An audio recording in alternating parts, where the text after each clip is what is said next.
So I thought I will make another video and try to change the PTM 7950 for the Arctic mx-7 and compare it one to another, because on the PTM the temperatures were worse than on stock thermal paste.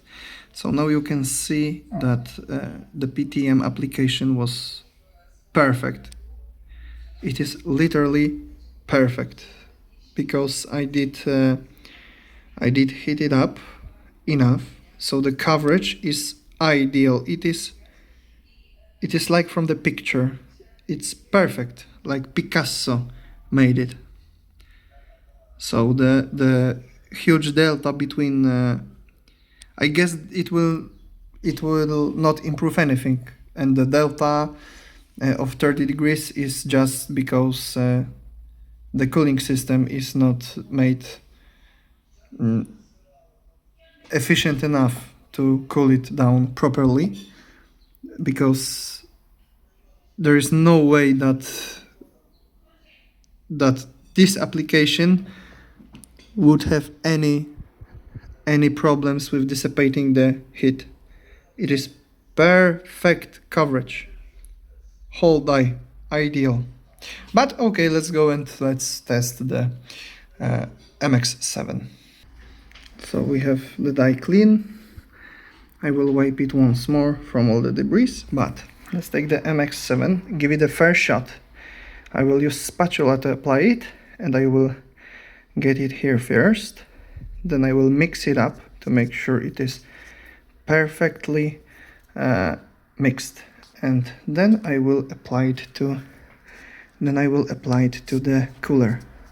See how nice it is? It is dry and gummy. I think the mx-7 may be the best thermal paste for applications like bird eye cooling. It doesn't leave a lot of oily residue. It is really nice. I really tend to like it. We will put some here, and then we will put some on the die, and then we will make it hot, let it settle, and we will check the temperatures. So the mx-7 is applied. I did a really heavy coat, but don't worry, it will just pump out. When it will get hot, it will thin out and it will be nice. I always like to add more than add too little. If you add too much, it will squirt out and you will have a bad time cleaning it, but you will have a 100%, you will be 100% certain that you are not missing any millimeter of the die. So this is what I would encourage you to do. I think in the future I will add a little bit more of the server grade thermal putty, maybe change it for up siren UTP-8 or something like this, because as you can see the coverage is not perfect, and on this MOSFET we have about a half of MOSFET not touched by the thermal putty. On this coil here it is the same. Those look great.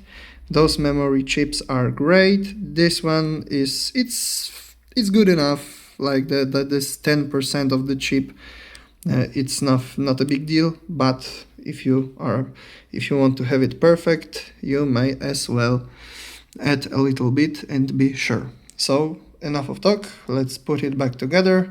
Drop it on the test bench and check the temperatures. I think there will be no change at all. But maybe I will be wrong, and the mx-7 will destroy the PTM 7950 in performance.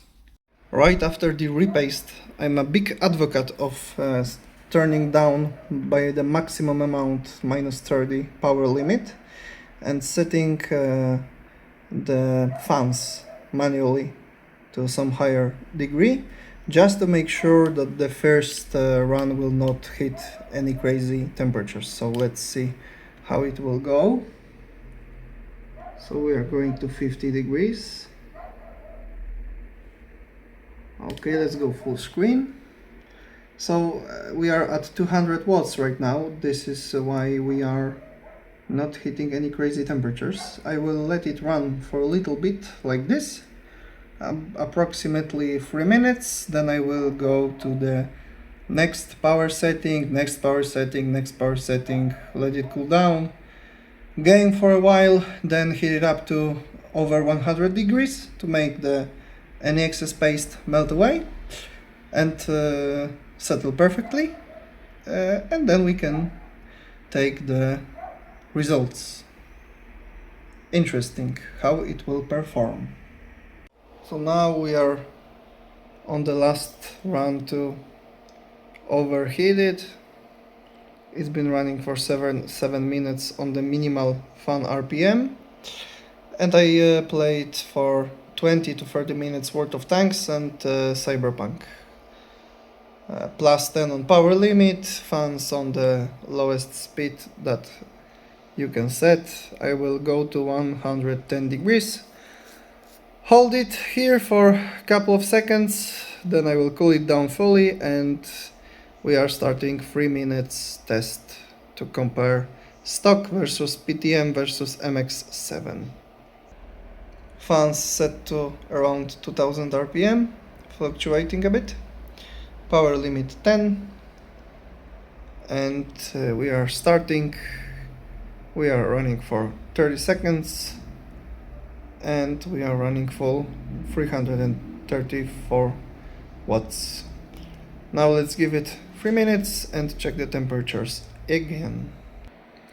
So after 3 minutes we are at 87, 88, jumping around. So the conclusion is the card just has a badly designed heatsink, and the flow through area I think is too small, and we are not limited by the thermal compound because the stock paste versus the PTM versus the mx-7, it is 1 to 2 degrees between them. So clearly the stock thermal paste is good enough. You shouldn't have to change it if it was applied properly, like in my case. And the biggest limitation of this card is probably its cooling design. If we had differences here, it would indicate that the thermal compound is not good enough. But in this case, I think that I proved there is no point disassembling the card. It doesn't change anything.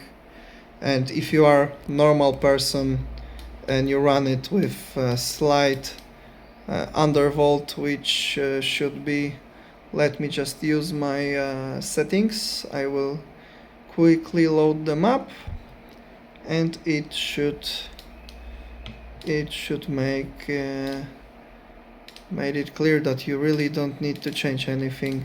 Yeah, let's go -10, and the power draw is off.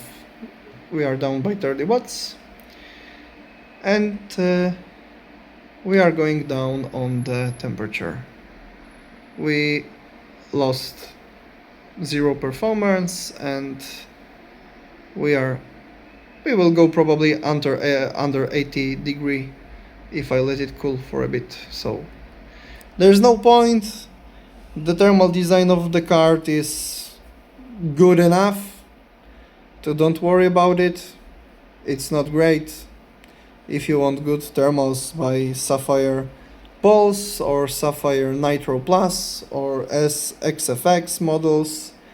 They are much better, but they are much higher price. So I would strongly suggest buy the cheapest one, which is the Gigabyte Gaming OC.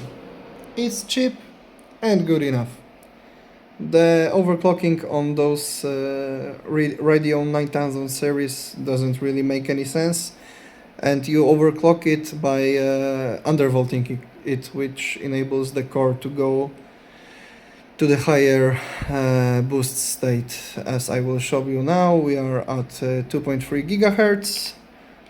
I will probably use it maximum minus 40 and maybe even go a bit lower on the power draw. We are at almost 2400. Yeah, there it was for a second. And now if you go minus 10 on power, we didn't lost much FPS, maybe like 6 or 7, but we are running at 270 watts and at 76 degrees going down. So I would strongly suggest just undervolting it and using it like this. Goodbye.